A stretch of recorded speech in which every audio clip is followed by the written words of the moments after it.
Bueno, hemos puesto aquí varios alimentos que están adornando nuestra mesa y tienen que ver básicamente con los beneficios del magnesio en la alimentación y en qué alimentos podemos encontrarlos. Y además, ¿para qué es beneficioso el magnesio? Está con nosotros el doctor Santos Pérez Pozo, nefrólogo, es decir, especialista en riñones, de la clínica Santa Lucía, además es miembro de la Sociedad Peruana de Nefrología. Doctor Pérez Pozo, gracias por estar aquí. ¿Por qué el magnesio es importante? ¿Por qué consumirlo? Si hay que consumirlo de manera indiscriminada o cuantas veces uno quiera, o en qué fase de la vida o en qué momento de la vida es importante consumirlo y para qué. El magnesio es un constituyente muy importante para la célula porque participa en más de 300 reacciones enzimáticas, desde la duplicación del DNA hasta todas las actividades que tiene la célula. El magnesio juega un rol importante. Si uno consume o pierde un exceso de magnesio, entonces estas células no pueden desarrollar su funcionamiento adecuadamente.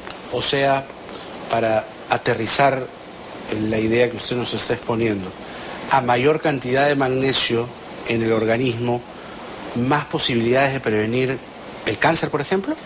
No a mayor cantidad, sino en la medida adecuada. En la dosis justa. Justa, adecuada, porque el exceso de magnesio es eliminado a través del riñón. Es decir, con una dosis justa de magnesio en el cuerpo uno puede prevenir el cáncer. Así es.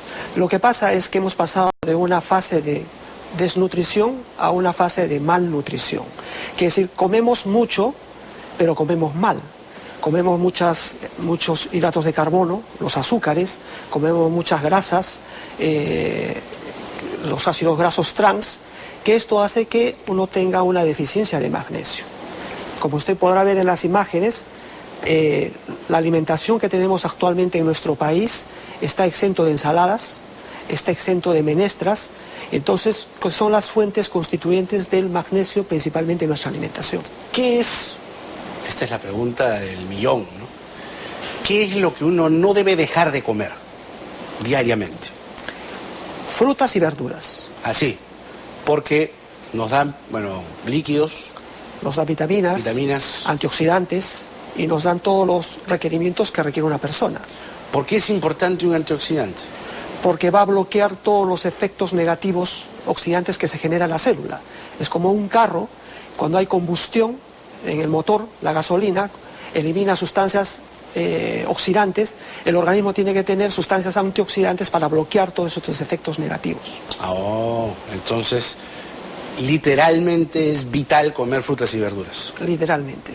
Y a esas frutas y verduras, cada día yo puedo ir variando porque el ser humano se aburre pues comer lo mismo todos los días, ¿no? Hay que ir variando un poco. ¿La variación está en lo que nos ha traído aquí? Sí, yo creo que podemos mostrar acá que nuestra gastronomía peruana es muy rica en brindar una cantidad de productos que uno pueda comer. Las menestras, los frijoles, los frutos secos. Hay dos tipos de frijol además. Así es. Los frutos secos, en Europa se come mucho fruto seco, se come mucha ensalada, se come pescado, se come dentro del constituyente de las ensaladas está el aceite de oliva y está el vino. Ahora, en algunos supermercados incluso ya te venden la ensalada, el aliño, frutas secas y ajonjolí. ¿Eso está bien? Perfecto. Lo que pasa es que estos productos están hechos para un poder adquisitivo que pueda pagar esto. Es verdad. Pero en nuestros mercados, todavía en nuestros pequeños mercados que no existen en Europa, podemos conseguir alimentos que sean saludables para nuestros niños. ¿Pero son caros los frutos secos? En el Perú sí. Usted va a un mercado y se va a dar cuenta que un kilo, por ejemplo, de avellanas sobrepasa los 30 soles. ¿Pero puedo sustituir las avellanas por maní? Sí, pero sin sal. El maní es un poco más barato. Pero sin sal. Sin sal. Sin sal. ¿No? O sea, directamente del fruto, tengo que pelar mi maní. O lo puedo tostar, normalmente. Tostar, que queda muy rico.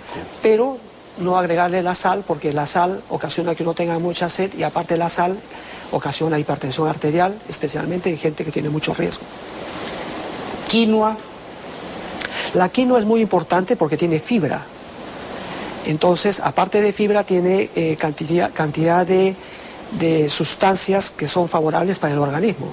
Lamentablemente, se considera que la quinoa es para la gente andina, pero nosotros tendríamos que aprender a comer quinoa en la costa. Ahora, se exporta pues la quinoa, ¿no? En otros países alaban, veneran las bondades de la quinoa y aquí no hay mucha cultura en un alimento tan rico, ¿no? Así es. Por eso el Ministerio de Salud, el Ministerio de Educación, a través de las escuelas de alimentación en los colegios, tiene que fomentar este tipo de alimentación. Ahora, también el asunto es el cómo, ¿no? Porque aquí en el Perú somos muy, sobre todo en la costa, en la sierra, somos muy adictos al sofrito, al aderecito, al ajo. ¿Se puede comer así la quinoa o cómo la recomienda usted? No hay ningún problema. ¿Con aderezo? Con aderezo. El hecho es que utilizar un buen aceite, utilizar productos que sean saludables, que tengan un control de calidad. Lo que pasa es que, como usted ha visto en varios sitios, se reprocesa el aceite. Entonces, el aceite es de mala calidad en algunos casos. Así es. Y no todo el mundo accede al aceite de oliva, pues. Así es. Y la cosa muy importante es que el magnesio tiene que darse a personas que tienen factores de riesgo. Y los factores de riesgo son personas hipertensas porque están tomando diuréticos para orinar y están perdiendo magnesio.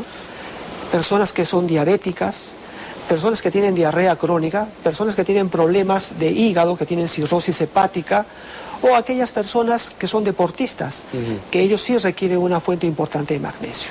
No todas las personas, como se tiene la idea, se tiene que dar indiscriminadamente el magnesio. El magnesio se tiene que dar a aquellas personas que tienen factores de riesgo, pero siempre con supervisión médica. Queda claro entonces que en todos estos alimentos hay magnesio. Así es. Me llama la atención que no haya considerado alguna carne. Las carnes son fuente nutritiva de proteínas, pero el exceso de proteínas tampoco no es bueno, porque se elimina a través del riñón y el riñón tiene que trabajar y hiperfiltrar más y por lo tanto más daño en el riñón. ¿En el pescado no encontramos magnesio? El pescado sí, también hay magnesio. Eso sabía, pues, por eso. Sí, pero el pescado tiene una fuente que no tiene las carnes, en sentido que el pescado no está sometido a hormonas y a todo tipo de alimentación. Es directo del mar. Pues. Así es. Harto omega, ¿no? Entonces, coman pescado. Coman pescado, ensaladas, frutas y frutos secos. Y altas cantidades de menestras. Altas cantidades de menestras. Coman quinoa, coman lenteja. Ensaladas. Arveja, frejol, garbanzo. Así es. ¿No? Está bien. Gracias, doctor. Realmente creo que nuestro público se lleva una buena lección, que al final es una lección de vida, ¿no? Porque se trata de comer estas cosas que además desde chico, al menos yo recuerdo, siempre las estimulaban en la casa y creo que se han ido perdiendo con los años, ¿no? Claro. Y aparte de eso, ahora tenemos productos que uno, según la indicación médica, simplemente echar en un vaso de agua o tomar una pastilla, estamos aportando la cantidad necesaria de magnesio diario, ¿no? El doctor Santos Pérez Pozo, nefrólogo de la Clínica Santa Lucía en Buenos Días, Perú. Gracias, doctor. Muchas gracias.